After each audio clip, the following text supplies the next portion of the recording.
This is the new Renault Scenic E-Tech, an electric family car. Is it any good as a car, and does an EV make sense for the family? Let's find out.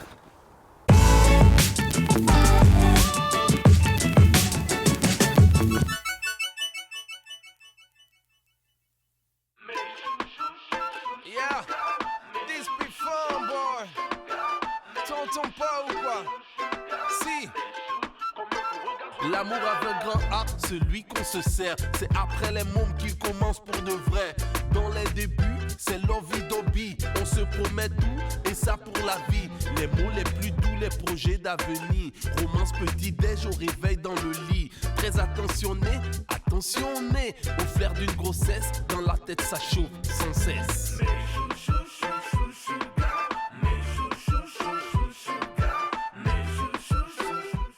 The Renault Scenic started life as an inflated Megane. While in the first generation, the cars differed mainly in height, from the second generation onwards the Scenic was increasingly larger than the Megane, especially in the Grand Scenic version. More than a quarter of a century later, the new Scenic could pass for a Grand Scenic. Measuring 447 centimeters in length, the Scenic E-Tech is 27 centimeters longer than the Megane E-Tech, and at 278.5 centimeters, it has a 10 centimeter longer wheelbase. The width has increased by almost 10 centimeters to over 186. The Scenic is also 6.5 centimeters taller than the Megane. Over the years, I poked fun at the French car companies for their quirky approach to certain features, but apart from the sedans based on small cars, the rest of the French car fleet is just beautiful to look at, and the design is often timeless. Will this be the case with this Scenic? If I focused on the design alone, I'd park this car outside my house and I'd be telling every neighbor, even that grumpy guy who lives down the street and his angry-looking wife, that the Scenic is the pinnacle of the French design school, unlike the German box on wheels they drive and spoil their children's taste with. Alright, their Turan eats the Scenic for breakfast, but at least the Scenic is beautiful. Because it's a Renault, there is no keyless, but hands-free unlocking. This means as I approach the car, the door handles pop out and the locks unlock, and when I walk away, the car locks and the handles retract. But I turn everything off because of the way my driveway is located. In order to open the gate, I pass by the car, which unlocks and then locks. The same thing when I'm going back and forth into the house to bring stuff into the car. It locks and unlocks multiple times. That's why I prefer keyless, which means touching the door handle rather than hands-free, but to each their own. The problem with disabling the hands-free unlocking system is that you have to take out the remote control, press a button for the door handles to pop out, because otherwise you have to get them out like this, which is not very convenient. There are no proximity sensors on the door handles, and all these are small things, but they spoil the first physical contact with the car, such as an attempt to open the door or the boot. The boot looks huge. Renault quotes a VDA figure of 440 liters and its own measurement of 525 liters, as well as 1449 and 1670 liters respectively, with the seats in the second row folded. I don't know how Renault came up with 525 liters, but since they managed to miraculously add 90 liters to the Clio, who's going to stop them? Clearly, I'm the only one who notices such transgressions. In any case, the boot is noticeably larger than in the Megane, making it usable for a family, even if the loading lip is too high and there is no flat cargo space with the second row seats folded. In fact, there is even a second hump just before we get to the seats. However, there is an underfloor storage compartment in which a repair kit and 2 charging cables fit easily. It's a pity there is no frunk, but it's pretty cramped under the bonnet. Why would I need a frunk? Because I usually take luggage with me on longer road trips, and I don't necessarily like to take it all out to access a Type 2 charging cables. Sometimes I stop somewhere for a few hours and I could use cheaper AC charging, which often requires your own cable here in Europe. And in case of the Scenic E-Tech, that makes a lot of sense because it's got an onboard AC charger which can accept 22 kilowatts.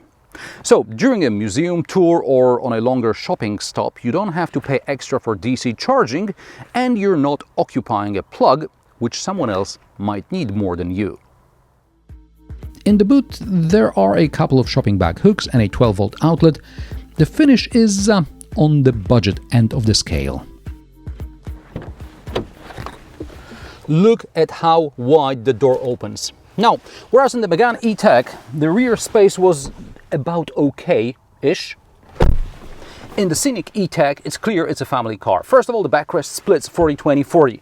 There are tight-ish, but still, door pockets. There is plenty of legroom and headroom. The panoramic solar bay roof is a €1,500 option, but it brightens up the interior. By using variable opacity solution, Renault engineers say they gained about 3 centimeters of headroom versus traditional blind mechanism, and also no blind mechanism saves between 6 and 8 kilograms. But that's nothing compared to one of the most interestingly elaborate analog armrests I've seen. Yes, there are some USB-C ports here in the storage compartment, but the most interesting thing are these fold-out cup holder mobile device holders, where you can mount your device either at a 45 degrees angle, so only you can see it, or perpendicular, maybe even in 2 of these if it's a larger tablet, so both passengers can watch the same thing. There are also AC vents, USB-C ports, and the floor is flat. There are ISOFIX points, anchor points on the side seats, as well as on the front passenger seat. The cockpit is largely a copy of what we've already seen in the Megane E-Tech. Of course, there's a bit more space, but the instruments or storage compartments are the same. The Scenic E-Tech is another Renault model running the Android Automotive operating system. In theory, it sounds great because most of us use at least Google Maps and maybe even Android Auto. The problem is that in nearly 3 years since I first encountered Android Automotive in the Volvo XC40, the system has evolved very little, if at all. At least not in a way that is visible to me, the user. Now, I have a separate Android Automotive video on this channel where I go more into detail, but I'll give you the short version here. For some reason, Android Auto is still present within Android Automotive. Now, since I have to log in to Android Automotive using my Gmail account, I could just as well use all my data stored up in the cloud to run the apps on the car screen. But for some reason, for example, my podcast app doesn't seem to work in Android Automotive, so I have to go to Android Auto to listen to my podcasts. Now, Android Auto doesn't have route planning with charging, which is quite important in an EV. Meanwhile, navigating through Android Automotive means I can't pick up phones in Android Auto. Well, I have to go to Android Auto to pick up phones, and if I'm navigating with Android Auto without charging, I don't have a map on the screen, so I just have to keep switching between the interfaces. Generally speaking, Android Automotive doesn't add anything except route planning with charging stops, and even that's not done very well, at least not here in Poland. The route planner picks chargers quite randomly. Filtering by charging network may work better in Western Europe, but not here in Poland, where I recognized only 2 companies on a long list of what seems to be mostly payment operators rather than charging networks. At least I can filter by power output and a connector type. While driving, chargers are not displayed on the map. Meanwhile, in cars of other brands, the navigation often shows chargers in the vicinity, which comes in handy when I want to take a break, and I would also like to take this opportunity to charge for 5 or 10 minutes. You have to go into the points of interest, select chargers, and only then you'll see several in the vicinity. Also missing is the possibility to set the battery state of charge at destination. The system assumes there should be about 10% left at the destination and plans the route accordingly, even if the chosen destination is a charging station. There is also the My Renault app, which can be used to plan a route, but it also lacks the above-mentioned parameters. The app works with a delay. For example, for half a day it showed that the car was plugged in but not charging, even though I unplugged it a long time ago. Or the charging history appears several hours after the charging is completed. While I appreciate I can choose one of 3 EV warning sounds for pedestrians, one of them is composed by Jean-Michel Jarre, for some reason I cannot set the AC charging power limit. Now, why would I want to do that? I found myself in a rather specific situation where the car would take in more power than the source was able to give, resulting in tripping the circuit breaker. Now, it is a very peculiar scenario, but if you're using some dodgy camping site charger, you may want to have some control over the power you are drawing. Enough about Android Automotive and the car settings, let's talk practicality. There are okay door pockets. The cup holders are clearly designed by the French. These people don't understand what they are for, and yeah, one of them is located so low and deep under the center console that it's difficult to reach even for the passenger. The wireless charger works only sometimes. I tried it with two phones, with and without protective cases, and yeah, works only sometimes is all I can say. There is a little tray in front of the armrest, and in it are two USB-C ports, not the best placement if you ask me, and the cubby underneath it is too small for, say, a passenger's phone. Storage under the armrest is deep but not very big. The glove box is also on the small side. And something that always baffles me: 3 stalks on one side behind the steering wheel. There's the gear lever, the wiper stalk, and the multimedia joystick, and someone thought this was a good idea.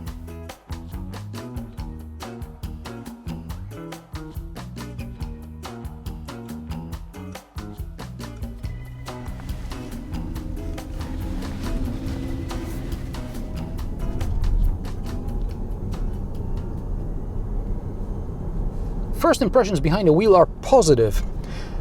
The seats are cushy, soft, the suspension is comfortable, the dynamics are decent, but after a while I noticed I'm sliding down the seat all the time.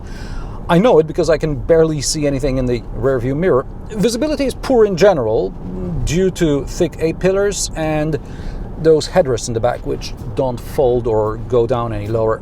I tried raising the seat to slide less, but I was only more uncomfortable.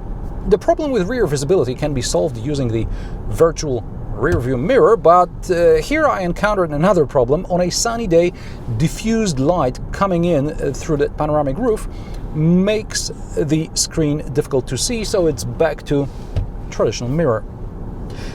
Never mind storing the driver's seat position, because apparently it can be linked to a driver profile, but honestly, do you have separate driver profiles for you and your spouses? Let me know in the comment section. On the plus side, beside comfortable suspension and decent dynamics, the Scenic E-Tech is just pleasant to drive. I'd like to say it's stress-free, but we'll get to that in a moment. Soundproofing is great, and there is only some wind noise at high speed. The speed is electronically limited to 170 km/h. This is Renault's way of protecting the battery and keeping energy consumption reasonable. Speaking of energy consumption, Renault promises around 17 kWh per 100 km combined for the long-range 87 kWh battery model. There is also a 60 kWh comfort range version, which should use around 16 kWh per 100 km. In the city, I managed to get as low as 15 kWh per 100 km, but on the dual carriageway with the cruise control set to 120 km/h, the Scenic E-Tech used around 22 kWh per 100 km. This is about 4 kilowatts more than the Megane E-Tech.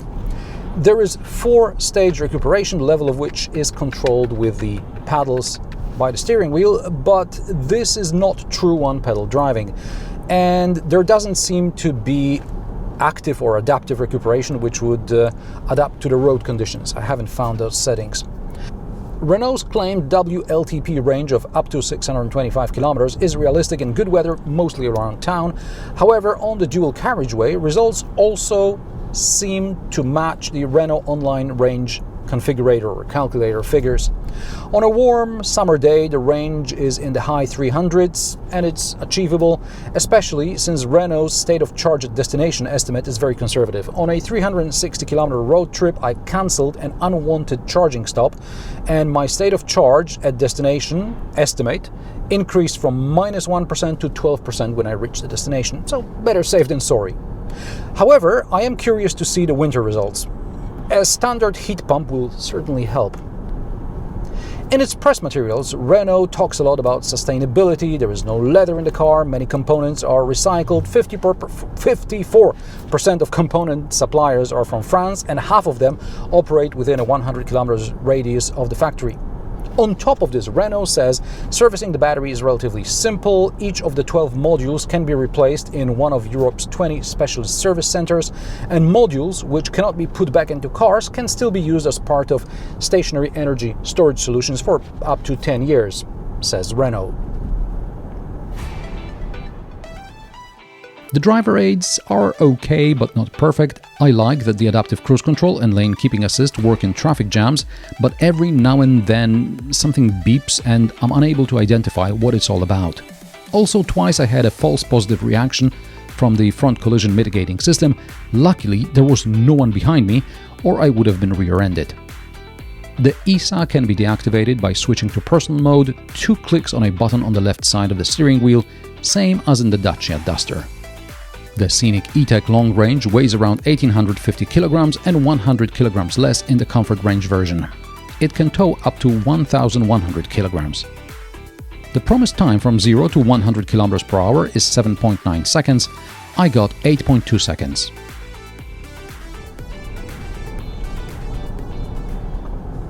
Charging. The Scenic E-Tech can take up to 150 kilowatts, and I saw as much on the charger display. For some reason, the onboard computer only shows AC charging power, but not DC. The peak is relatively early in the charging curve, so by 60% state of charge, you're below 100 kilowatts.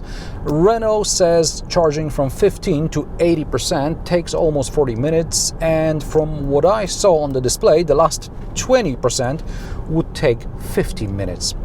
I suspect this is all great for battery longevity, but on longer trips you'll be making frequent stops.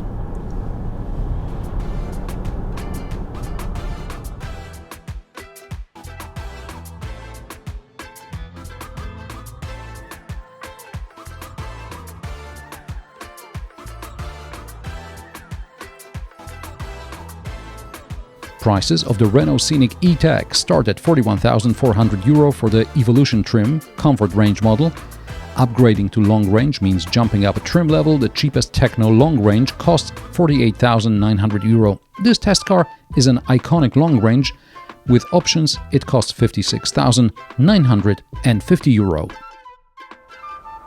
I don't know why, but I like the Renault Scenic E-Tech, just as I liked the Megane E-Tech.